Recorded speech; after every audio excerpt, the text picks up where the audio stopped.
ഇനി വൈകേണ്ട, ഇന്ന് തന്നെ നിങ്ങളുടെ വീടിനായി സിസോ സന്ദർശിക്കൂ. സിസോ, മേക്ക് ലൈഫ് സിമ്പിൾ.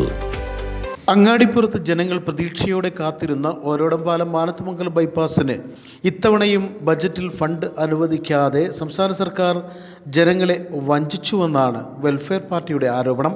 ഗതാഗതക്കുരുക്കിന് ശാശ്വത പരിഹാരമായി 2009 വിഭാവനം ചെയ്ത ബൈപ്പാസ് 15 വർഷമായിട്ടും കടലാസിൽ ഉറങ്ങുന്ന അവസ്ഥയിലാണ്.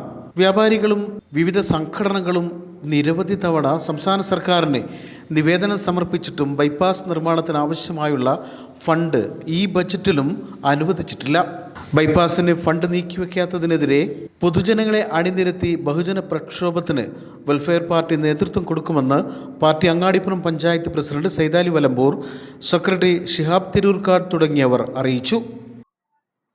അങ്ങാടിപ്പുറത്തെ ജനങ്ങളെ സംബന്ധിച്ചിടത്തോളം അവർ വളരെയധികം പ്രതീക്ഷയോടുകൂടിക്കൊണ്ട് കാത്തിരിക്കുകയായിരുന്നു. ഈ ബജറ്റിലെങ്കിലും അങ്ങാടിപ്പുറത്തെ ഗതാഗതക്കുരുക്കിന് പരിഹാരമായ ഓരാടംപാലം മാനത്തുമംഗലം ബൈപ്പാസ് പദ്ധതിക്ക് വേണ്ടിയുള്ള തുക സംസ്ഥാന സർക്കാർ നീക്കിവെക്കുമെന്ന്. എന്നാൽ ഈ ബജറ്റിലും അതിനുള്ള ഒരു തുകയും സംസ്ഥാന സർക്കാർ നീക്കിവെച്ചിട്ടില്ല.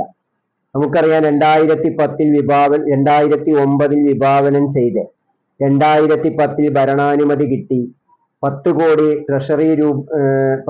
കോടി രൂപ ട്രഷറി നിക്ഷേപം സ്വീകരിച്ച ഈ പദ്ധതി ഇന്നും കടലാസിൽ ഉറങ്ങിക്കിടക്കുകയാണ്.